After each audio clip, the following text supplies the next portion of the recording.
Assalamualaikum warahmatullahi wabarakatuh, teman-teman. Kali ini kita akan bahas gimana caranya meningkatkan percaya diri tanpa jadi narsis. Sebenarnya ini masalah saya juga dan banyak ditanya oleh teman-teman gimana sih caranya percaya diri. Kadang percaya diri kita sangat rendah ya, sampai jadi kayaknya minder gitu. Kalau ketemu orang kayaknya nggak nyaman, nggak pede gitu. Sampai kadang-kadang juga terlalu over sampai kita nggak sadar kalau mungkin kita sudah bikin orang lain jadi nggak nyaman. Namanya narsis. Dan gimana kita caranya bedain, percaya diri kita ini masih sehat, masih oke, atau kita sudah terlalu over dan malah jadi destruktif dan bisa membuat kita sendiri jadi, rusak ya, jadi nggak nyaman, terus membuat orang lain juga, benci sama kita. Nah, kita harus tahu mana yang sehat, mana yang nggak sehat, kita belajar bareng, ayo kita mulai.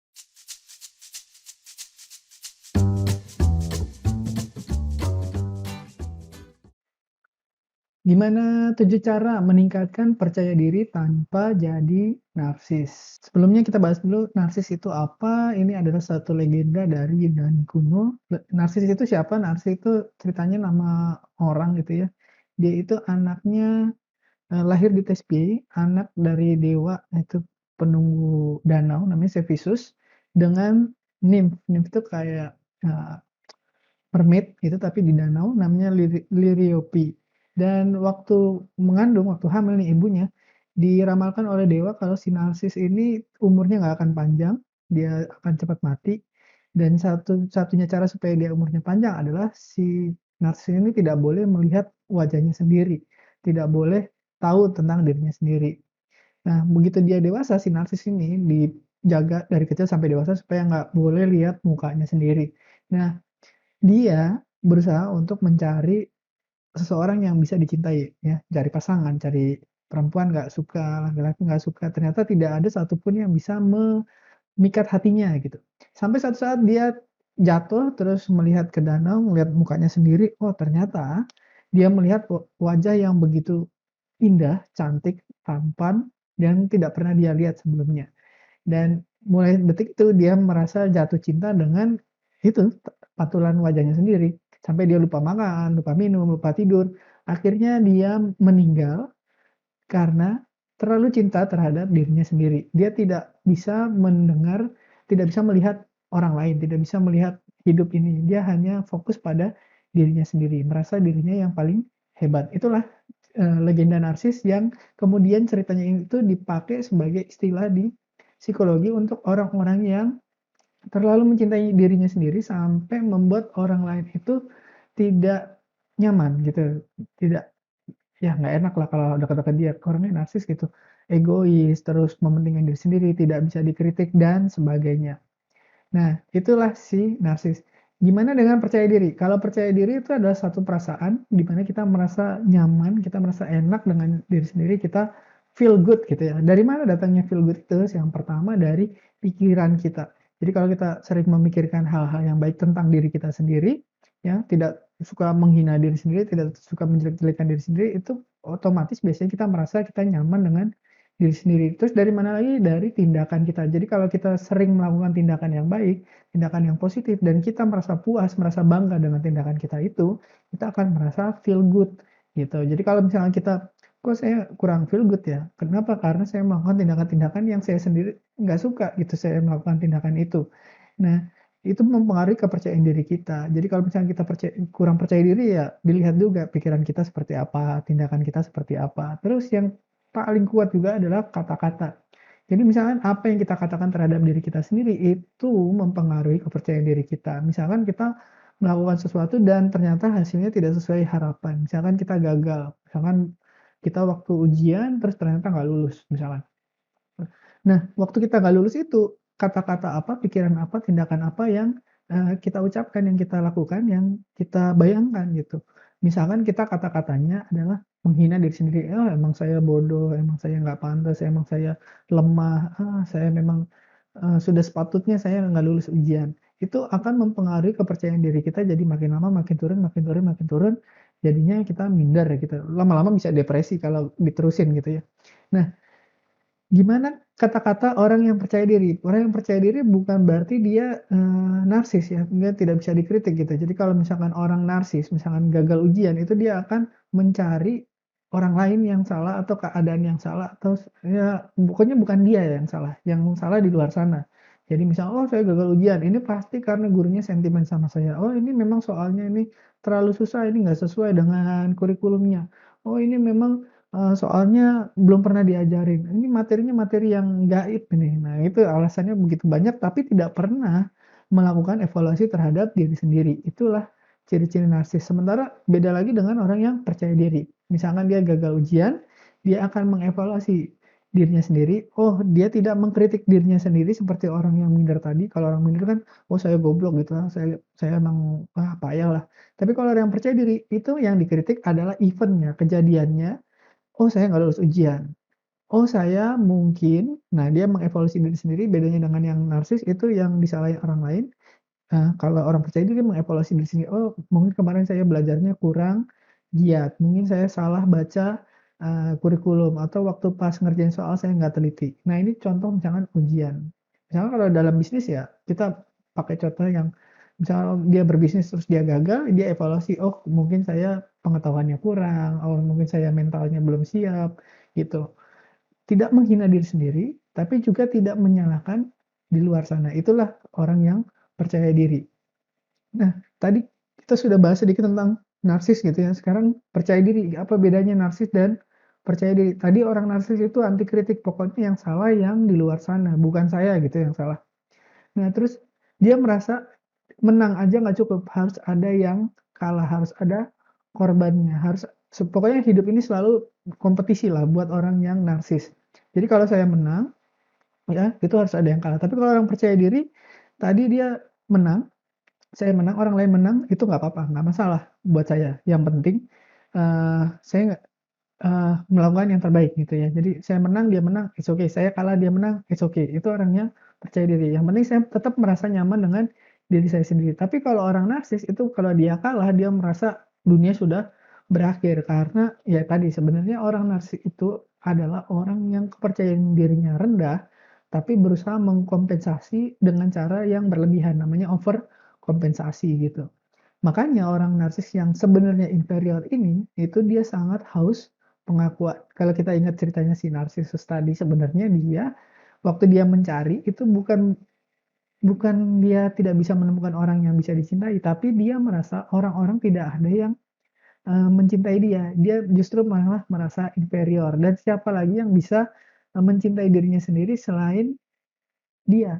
Jadi dia jatuh cinta dengan dirinya sendiri. Ini adalah pilihan paling aman. Kalau dia berusaha untuk mencintai orang lain, dia nanti ada bisa ditolak, bisa dipermalukan, bisa apa, takut sakit hati lah pokoknya. Jadi supaya nggak sakit hati, gimana caranya adalah dengan mencintai diri sendiri. Nah, dia inferior, jadi dia butuh banyak pengakuan. Jadi kalau misalkan dia menang aja itu kurang cukup, harus orang lain mengakui ya, dapat juara nggak cukup, harus ada selebrasi gitu.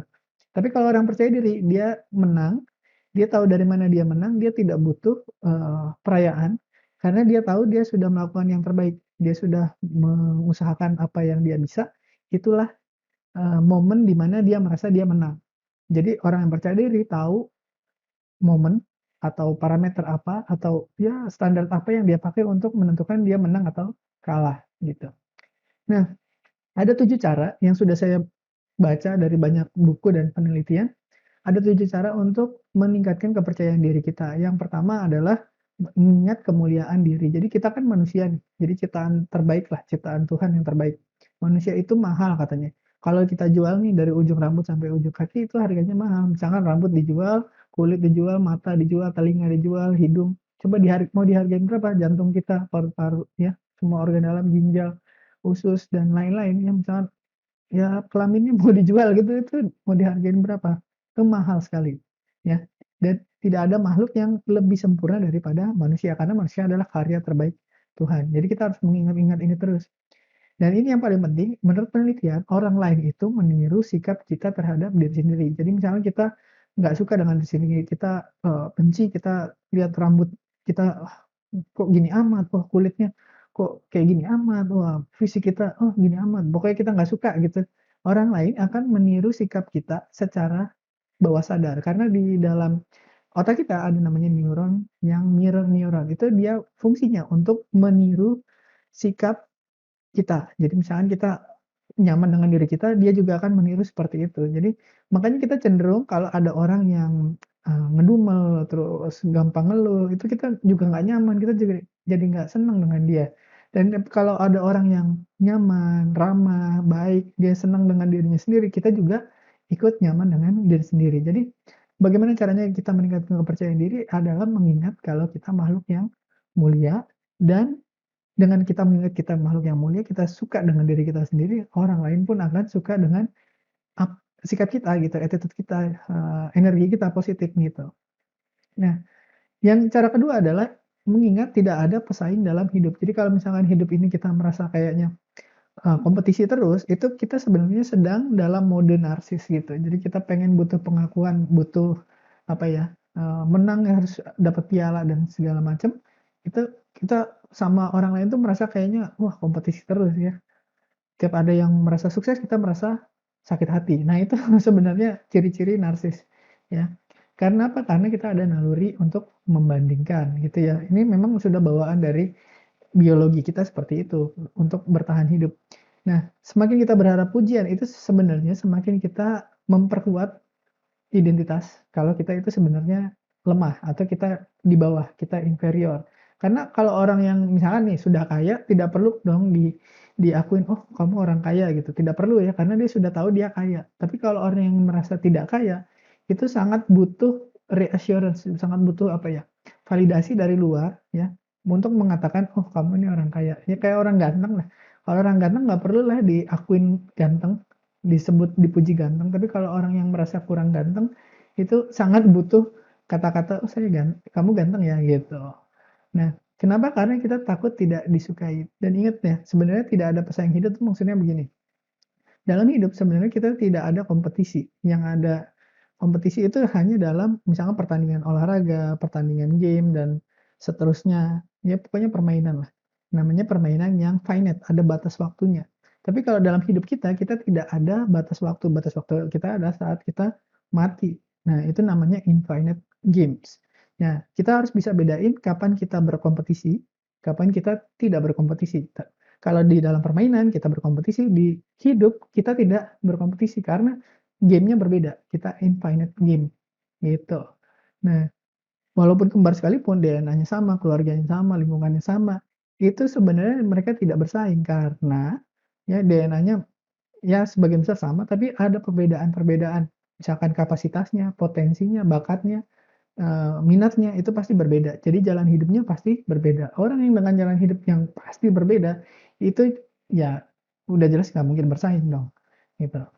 Yang ketiga, banyak buku, penelitian menunjukkan bahwa isi pikiran kita, ya tadi kita udah bahas sedikit ya, itu menentukan tindakan kita. Misalkan kita mau makan, ya, yang pikiran kita itu menentukan, kita mau makan atau enggak, dan tindakan kita, misalkan makan itu dipicu oleh perasaan. Misalnya kita habis sedih, diputusin, terus ban kempes, terus ditipu orang, aduh pokoknya ditinggal orang yang dicintai, perasaan nggak enak, kita mau makan, rasanya juga jadi nggak enak. Tapi kebalikannya kalau kita baru habis lulus ujian, dapat rezeki nomplok, terus, lamarannya diterima, terus, pokoknya sukses, merasa senang, bahagia, makan apapun terasa enak, ya. Karena merasa tadi, tindakan kita dipicu oleh perasaan juga, dan perasaan kita lahir dari pikiran. Jadi dengan semakin kita mengisi pikiran kita dengan yang baik-baik, perasaan kita juga baik gitu, perasaan baik, tindakannya baik. Kita ya terus saja berputar, kita makin menikmati diri kita merasa nyaman dengan diri kita. Nah, ini ada perbedaan antara sedikit ya, antara sains dengan agama. Kalau di sains itu pikiran mempengaruhi perasaan, kalau di agama itu perasaan atau kolbu itu mempengaruhi pikiran. Nah, mana yang benar? Menurut saya dua-duanya benar. Karena sains pun membuktikan ya, pikiran menentukan perasaan, tapi perasaan juga menentukan pikiran. Jadi pikirkan yang baik-baik, merasa yang baik-baik, insya Allah nanti tindakannya juga baik-baik, nanti kepercayaan diri kita akan terus menumpuk, terus meningkat. Nah, tadi yang satu 2 3 itu semua hubungannya dengan diri sendiri ya. Karena kita mengingat diri kita makhluk yang mulia, terus kita, melatih isi pikiran kita ya, terus kita merasa tidak ada kompetisi di dunia ini, itu semua kaitannya dengan, diri kita. Nah, yang keempat adalah kita mulai keluar mengatur sekeliling kita, ya lingkungan kita, teman-teman terdekat kita. Nah, kita gimana perasaan kita sekarang?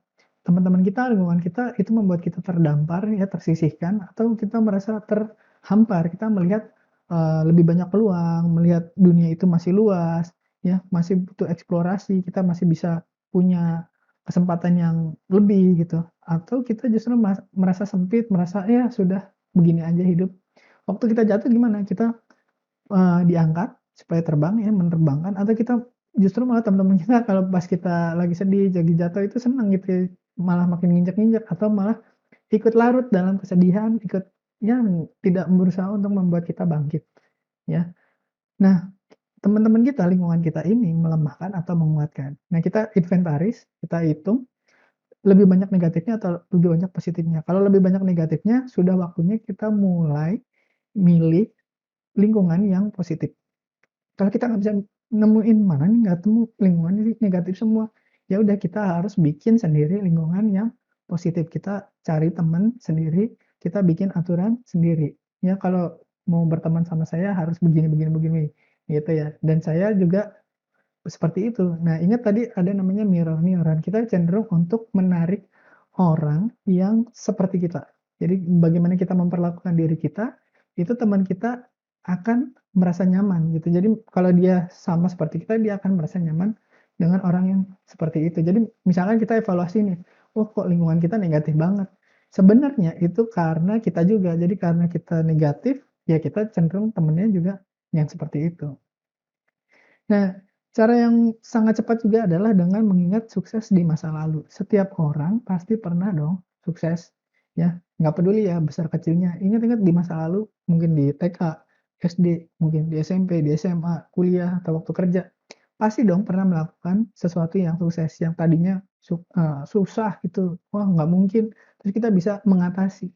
Ya, ternyata bisa. Ya nggak peduli besar kecilnya, entah itu cuman lomba makan kerupuk, lomba balap karung, atau lomba apa yang menurut kita ya nggak relevan lah, nggak pantas untuk dibanggain. Tapi kalau kita bisa mengambil memori itu, kita bisa make, dulu itu kita mikirnya apa, kata-kata apa yang kita pakai, dulu perasaan kita gimana, gimana cara kita berdiri, gimana cara kita ngomong, nafas kita seperti apa gitu ya, terus sikap kita seperti apa. Nah, itu kita bisa ambil dan kita pakai sekarang untuk mengatasi masalah kita hari ini. Misalnya kita hari ini kurang percaya diri, kita ambil dulu di masa lalu waktu kita sangat percaya diri. Yang kita pakai hari ini, kita ambil diri kita di masa lalu untuk mengatasi masalah yang sekarang. Nah, dengan itu sukses akan melahirkan sukses. Makanya orang yang sudah dalam momentum, ya, itu cenderung akan tetap sukses. Jadi misalnya udah pernah sukses, terus dia lebih mudah lagi untuk dapat kesuksesan. Yang berikutnya adalah yang keenam, bicaralah yang baik-baik, gunakan kata-kata yang baik. Jadi afirmasi itu apa sih sebenarnya adalah kebohongan yang diucapkan berulang-ulang, ya. Nah, masalahnya afirmasi ini kadang kita merasa, "Wah, ini bohong nih, nggak mungkin." Misalkan, "Saya pintar saya pintar saya pintar." Ah, tapi kan saya kurang pintar gitu. "Saya kaya saya kaya saya kaya." Ah, tapi kan saya lagi banyak utang. Nah, ini adalah kebohongan yang mendapat perlawanan dari pikiran bawah sadar kita. Nah, caranya gimana? Satu cara adalah, kita cari afirmasi yang tidak terlalu jauh dari kenyataan. Misalkan, "Oh, saya pintar saya pintar saya pintar." Kok kayaknya saya kurang yakin ya, saya kayaknya enggak pinter-pinter banget gitu. Nah, kita ganti misalnya saya pinter dengan, saya rajin belajar. Tiap hari saya tambah rajin belajar, makin hari makin rajin belajar, atau saya kayak saya kayak saya kayak, "Ah, tapi kok saya kayaknya nggak kaya ya?" Nah, kita ganti dengan afirmasi yang lebih masuk akal, lebih tidak bikin perlawanan lah pokoknya gitu. Misalkan, "Oh, saya gigih, saya berjuang," gitu, "makin hari saya makin berusaha, semakin hari saya makin, tahu caranya, semakin hari saya makin ngerti, saya makin tahu caranya berbisnis," gitu, misalkan seperti itu. "Saya makin tahu caranya ngatur uang," gitu. Itu lebih masuk akal dan tidak ada perlawanan. Nah, tapi kalau kita nekat misalkan, "Oh, saya kaya saya kaya saya kaya," itu tetap bisa selama kita gigih, selama kita disiplin, keyakinan ya kebohongan yang berulang-ulang itu lama-lama jadi kenyataan, jadi keyakinan baru. Jadi keyakinan yang lama akan diubah dengan keyakinan baru. Selama kita disiplin, berani ngomong gitu. Kita melawan, tadi kata-kata negatif, "Oh saya pintar, ah tapi kan saya bodoh." Nah kita bisa tuh melawan kata-kata itu dengan disiplin, gitu. Nah tapi menurut saya yang lebih mudah adalah mengganti kata-kata yang merasa kita, "Ah saya nggak kayak gitu," kita cari yang lebih masuk akal, gitu.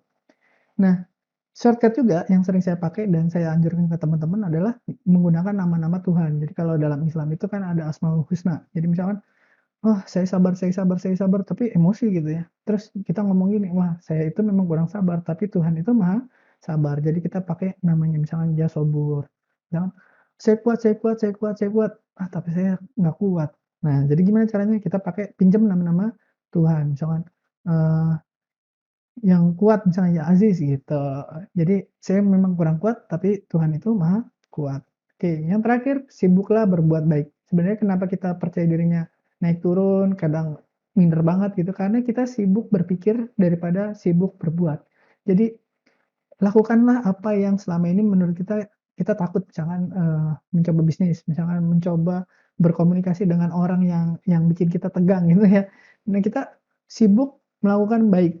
Nah, dengan kita sibuk melakukan hal yang baik itu kita membuat, hasil yang baik. Jadi misalkan kita mau bisnis, terus ternyata hasilnya gagal. Nah ini gimana?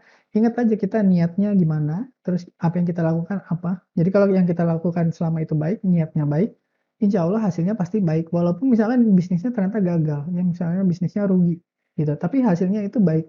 Itu hasilnya kita belajar dari situ apa yang harus dilakukan dan apa yang tidak perlu dilakukan lagi, apa yang perlu dihindari gitu ke depannya. Jadi selama kita sibuk melakukan ya, tidak sibuk di dalam pikiran, itu kita akan semakin meningkatkan percaya diri, namanya momentum.